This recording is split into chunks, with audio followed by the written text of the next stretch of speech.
second. Please give a warm welcome to Human Tubes!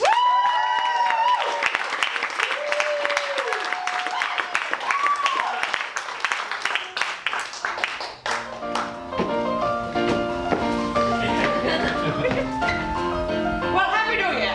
It's 1911, the newest year around. Here's some things that have happened since the turn of the century. 1900 marked one of the world's most important inventions to date. Oh, the Kodak camera? Alkaline batteries? No, the hamburger. The hamburger? Then you must be aware of the greatest event of 1901. Well, what's that? When the city of Jacksonville, Florida caught on fire. What's wrong with Florida? Oh, nothing, except my ex-wife lives there. Turn of the century, making history. Hamburgers and batteries, turn of the century. In 1902, a New Yorker invented the world's first indoor air conditioner. Oh, that would explain why my ex-wife suddenly became so cold. The Wright brothers took flight in 1903. The flight was successful. Otherwise, they'd be called the Wrong Brothers. In 1904, the U.S. began construction on the Panama Canal. It's the largest man-made gap ever created, except the one between me and my ex-wife. Turn of the century, making history. Betsy, do you miss me? Turn of the century. In 1905, Norway and Sweden dissolved their union, becoming two separate entities. Just like me and Betsy. See how my guys have when we're having fun. All right. Upton Sinclair published his novel The Jungle in 1906, a scathing review of the meatpacking industry. Say, you know what I call my underpants? Meatpacking factory? No, the jungle. In 1907, color photography. Oh, I've got a lovely color photograph of me in the jungle back in my bedroom. Your underwear? No, Betsy and I went to Brazil for our honeymoon. Turn of the century, making history, meatpacking industry, turn of the century. In 1908, Henry Ford introduced the Model T. Gee, I sure wish Mr. Ford would introduce me to a model. Betsy was a model. Shut up. The U.S. foreign President William Howard Taft. His first act as president was to get stuck in the White House bathtub. Turn of the century, making history, bathtubs are slippery, turn of the century. You know what?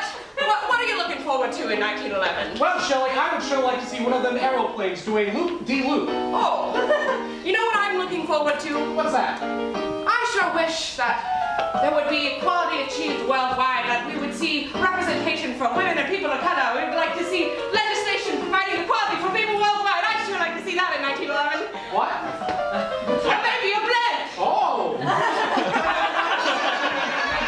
History, how will 1911 be? Turn of the century.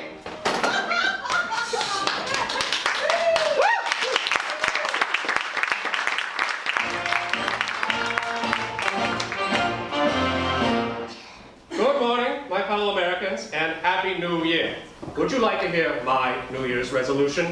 I would be ecstatic to share it. In my time as president, I have faced challenges that none other has. Most notably, getting stuck in the White House bathtub. America, I will not mince words with you. Your president, William Howard Taft, is a thick boy. I am an absolute unit. It is my resolution this year to make you, the American people, come to accept me as a thick president and stop making fun of me for getting stuck in the bathtub. My thickness is none of your business, and is not a sickness or lack of fitness, but merely reinforced by a love of delicious biscuits and meals at Christmas. It's time you witness my thickness, not from a distance, because I've seen you grimace, but it's more time for an acceptance litmus. My goal is to hopefully, by this time next year, all Americans will rally to support their thick president, should he ever have another bathroom kerfuffle. Thank you.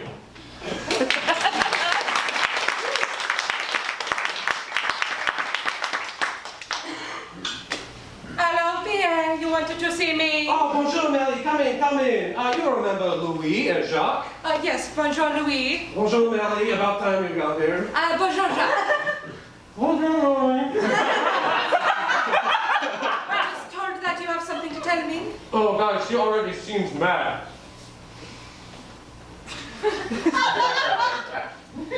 Well, if you have something to tell me, I would hope that you would be expedient about it, as I have a very important experiment. Bye, I'll tell you before you get hysterical. We're rejecting your application. Bye-bye. I'm sorry, what? I do not understand. No, we're saying no. You aren't getting into the French Academy of Sciences. Is it because I am a woman? What? No! That's crazy! How could you say that? We love women. We simply feel that you would not fit in with the other members. Sorry, fit in? What do you even mean? You simply haven't done enough to be considered. Get some more achievements under your belt, and then maybe next year we'll take a look, or just start, or whatever you've got going on. Okay, Yeah. I'm sure that I included my accomplishments with my application, but in case you need a refresher, in 1903 I won a Nobel Prize for my study with radiation. The French Academy, the University of Paris has created a laboratory where I have worked on 2 different elements this past year, by the way. Is that not enough? It's not that impressive. Okay. So you're sure it's because of my application and not because I am a woman? It's just a matter of having enough... Having what? Having given birth to 2 children as well as elements? You're not like us. Like what, Jacques? It's because you're old. I thought so. All right, bye, Marie. That was terrifying. Doc, are you okay? He's speechless.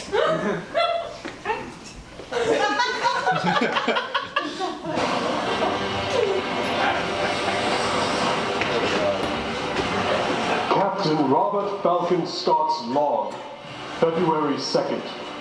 Morale is low as our ship walks violently through these Antarctic waters. I hold dear the pride of our nation as we trudge forward to the South Pole. We must make Britain proud. We must carry on. Hello, my greetings, Captain's log. Oh, it's me, Captain Rose Almendran. Thank you for having so much fun and our journey to be the first ones to reach the South Pole. Oh, and today we reached an Antarctic ice shelf. I'm going to name it Daniel. No, Hans. No, Russ. The Ross ice shelf. Oh, it is such a Ross, this ice shelf. Anyway, time for fish dinner. See you later, Lord Captain Bobby.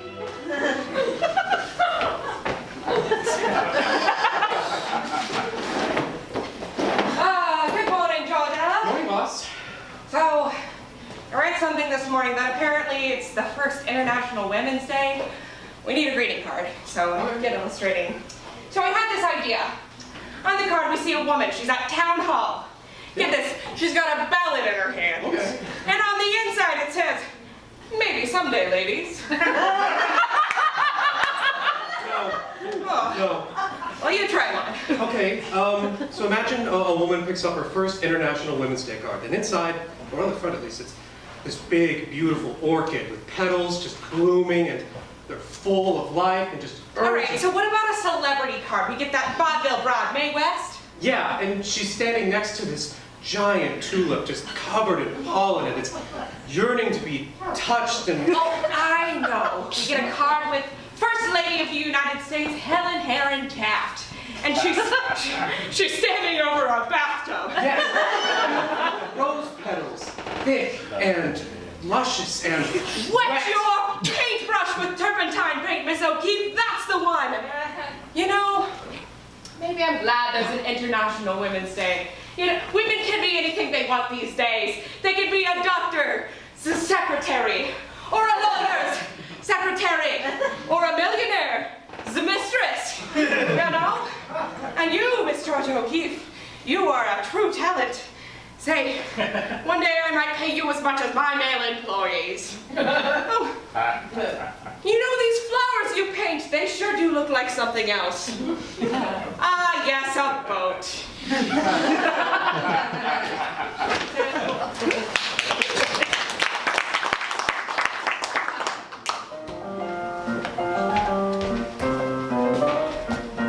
On March 24th, 10 people flew an airplane at the same time. 10 people? How did they all fit in the Well, how did he die? We don't know. The coroner could put all the bases together. Well, the Giants and the Mets played the shortest game in baseball history. It was even shorter than former President McKinley's second term. Or my marriage to Betsy. Yikes! You know, on May 31st, the Titanic set sail for the very first time. It is the largest water vessel ever constructed. Even slightly larger than Taft's custom bathtub. On June 2nd, the city of Fort Lauderdale, Florida was incorporated. Fort Lauderdale, more like Fort Lauderdale! Don't turn this into another sad punchline about your ex-wife who lives in Florida. Well, I wasn't going to talk about Betsy. I was going to talk about Dale, her new lover, who has a dumb name much like the city of Fort Lauderdale. Say, Schultz, you're still making sad jokes about your ex-wife even though it's been over a year. Are you all right? Oh, Shelley, I am most certainly not. Well, look on the bright And side. where's that? Right there, the stage lights are very bright. Ah!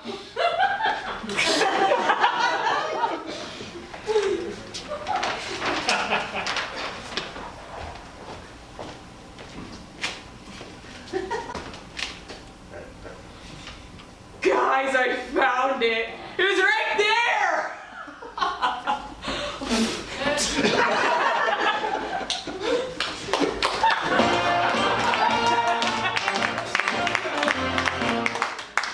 It has been brought to my attention that the territories of Arizona and New Mexico would like statehood. Now, I'm all for adding new states to this union in order to make this nation span the entire distance of this big continent.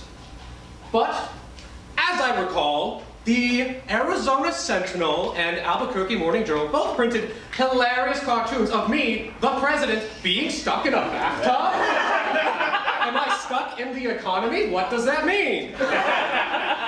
This one's just offensive. Like, oh, do crab hands? Really?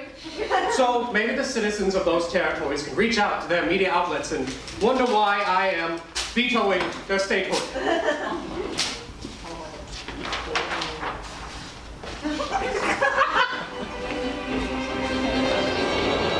Captain Robert Falcon Scott's log, August 17. This violent climate has reared its ugly head. It wants to crack our flesh. It wants to kill us. But my men will fight. We will reach the South Pole first.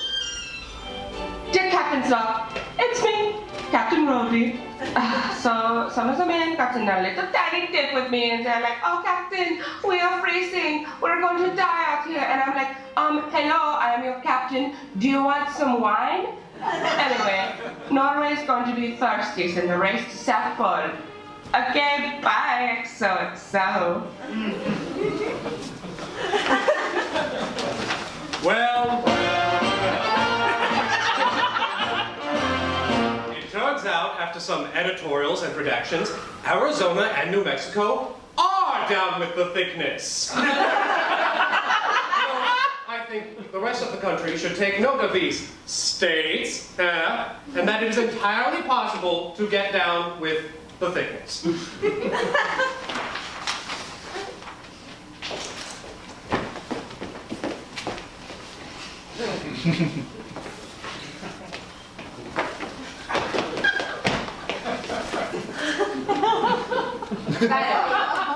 Some alone time. Do you want to know why I stole you? I've been watching you from afar every day, sweeping the floor in front of you, yawning, wanting to know so bad. What is that smile all about? It's like barely even a smile, but people just go on and on and on about it. It's like, oh, what are you, hiding diamonds under those thin lips? Oh, I'm sorry, I didn't mean to offend you, but that thin lips thing is just that, you know, beauty standards have changed quite a bit since you were painted and, you know. Oh, I don't know what I'm saying. I get so tongue-tied around you. I don't really feel this way around other paintings that I've stolen, but you, I must know, what is that smile all about? I know. Did Leonardo say something funny? No?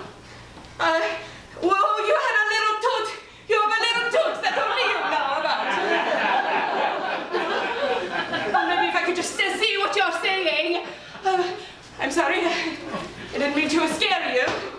You know, it's just that that you are so magnificent, you know, and you're so wonderful, and it's more than just your beauty, you know, you're so smart and you're so funny, and I'm just going to spend time getting to know you. Oh, I can tell that you want that too. Yes. I was going to take you to a Da Vinci museum or maybe a private collection, but no! No. I'm just going to take you to my apartment. Leave you in a trunk. Let us go. Andiamo in Italia!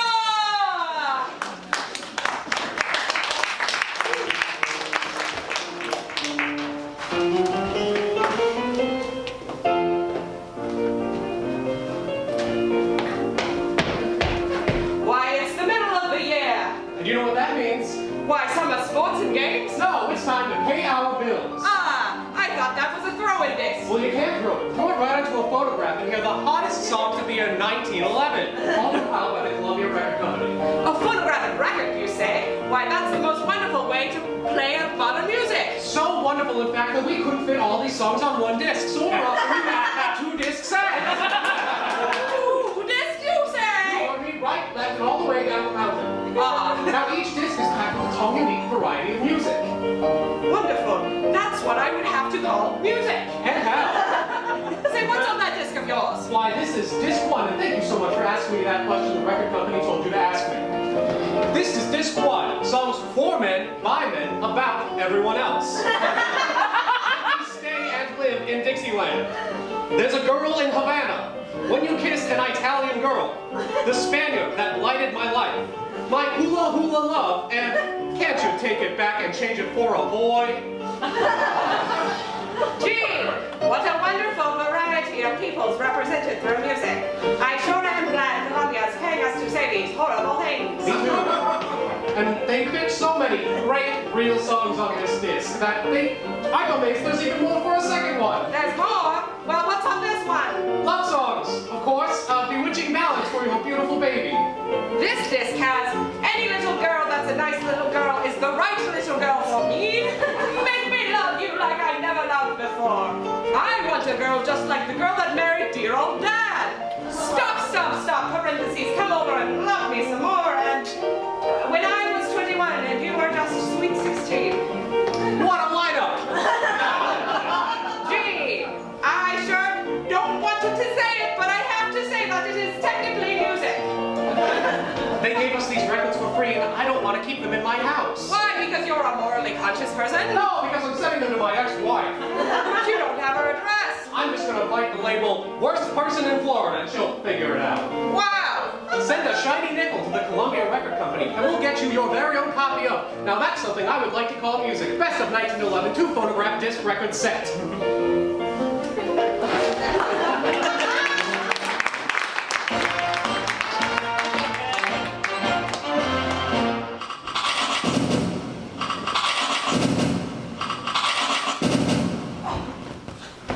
How about that? 3,690 gun salute. That was pretty nice. Yes, this has been a great day reviewing our naval fleet. In fact, I would go as far to say this is the greatest naval day in American history in time of peace.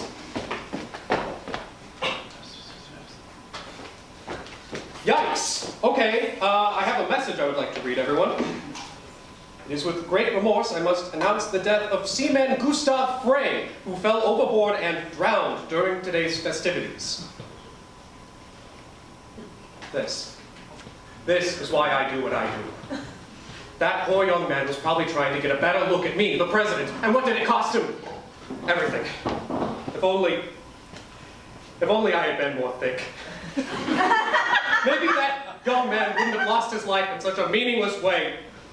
From this day forward, I am going to make a solemn oath to become dummy thick in Gustav's memory.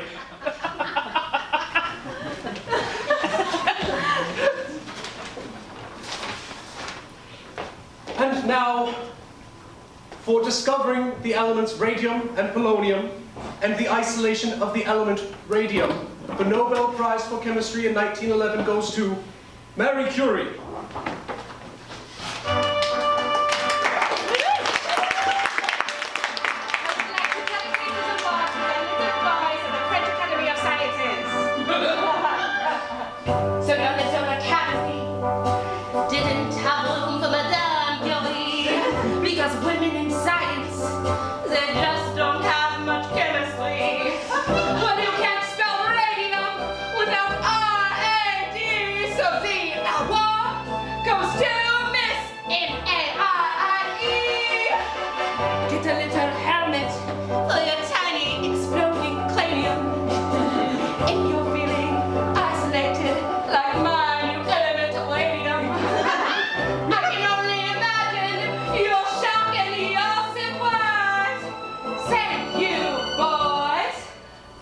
this Nobel Prize. Merci.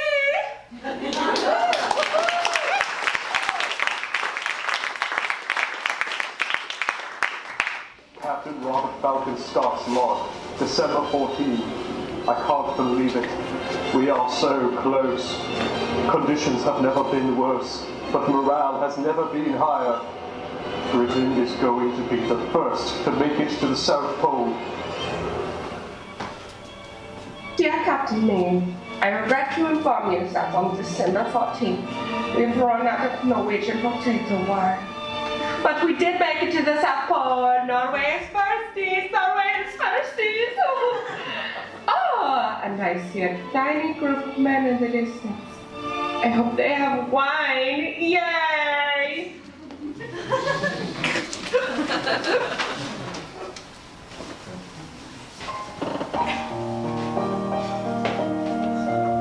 I now feel some obligation to reflect on the promise I made to you 12 months ago.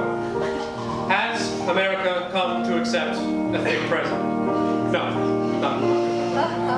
I am sure that when I win re-election next year, I will have the full support of Congress and the Senate to make life for all Americans better, who are thick.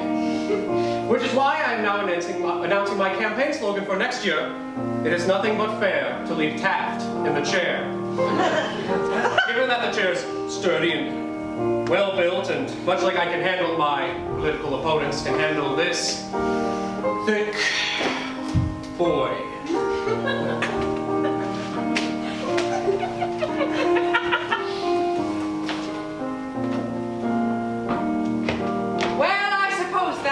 On the year 1911. And I'd go as far to say it was a pretty swell year. Except for all the bigotry. And my ex-wife. No. Fine. It's 1912 year, the newest year round. And you know, I can't help but wonder. With 1911 done and gone and put up on the shelf, what do you think will happen next in the year 1912? Well, there's sure to be more crime and war, a world pushed to the brink. But one thing I do know for sure, the Titanic will not sink. Oh, definitely not. It's unsinkable. This violence, crime, and bigotry, this world's